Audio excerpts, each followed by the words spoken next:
anagoo kaashanayna mashruuca GBLG waxaanu dawladaha hoose iyo bulshadaba degmooyinka ku dhaqan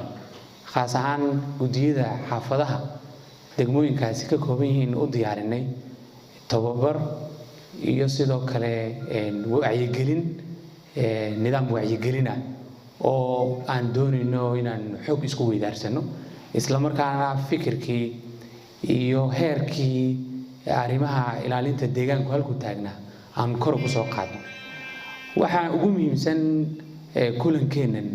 inaynu xiriir wada shaqeyneen abuurno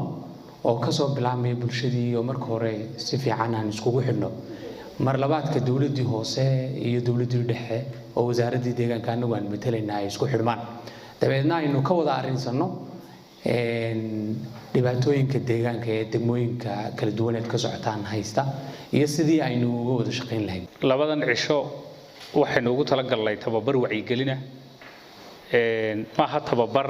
farsamo oo aynu gudaha ugu degayno laakiin waxaynu ugu talagalnay bal gudiyada tuulooyinka iyo xaafaduhu inay aqoon iyo ra'yi ka lahaadaan isbeddelka cimilada cidda ugu dhow ee dhibaatada deegaanka wax ka qaban kartaa waa dawladaha hoose iyo gudiyada maxaan rahaa tuulooyinka iyo xaafadaha haday tahay magaalada gudaheega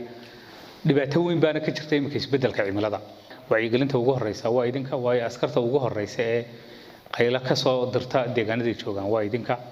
marka waad mahadsantihiin waxaan filayaa inaad hadii la heeraa ka faa'iideysan doontaan wax kale oo mahadnaqaya wasaaradda deegaanka iyo isbeddelka cimilada oo iyaduna ka mid ah wasaaradaha maamul daadejinta ka isku duwa ahaan aad iyo aad bay noogu tahay maalin farxad leh agaasimaha iyo runtii tiimka Hargeysa ka yimid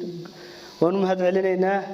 maantana waxay noo tahay maalin muhiim ah bulshada kala duwaneed oo xog kala duwan iyo afkaar kala duwan iyo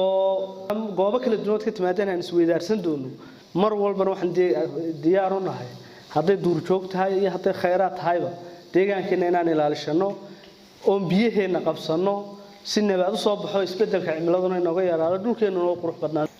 isduwaha gobolka noo joogay isagoo oo aynan hay'adaha soo gaarin oo mashaariic kale iyo asmaarka kaleba aan sugin buu isagu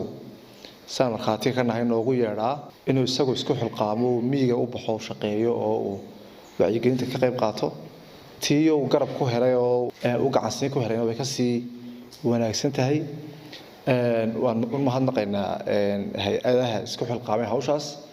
GBLG wasaaradda deegaanka lama shaqeeyo wasaarado badan buu runtii qaranka kala shaqeeyaa waxaan ku faraxsanahay sida qaabka uu u socdo mashruucaasi guud ahaan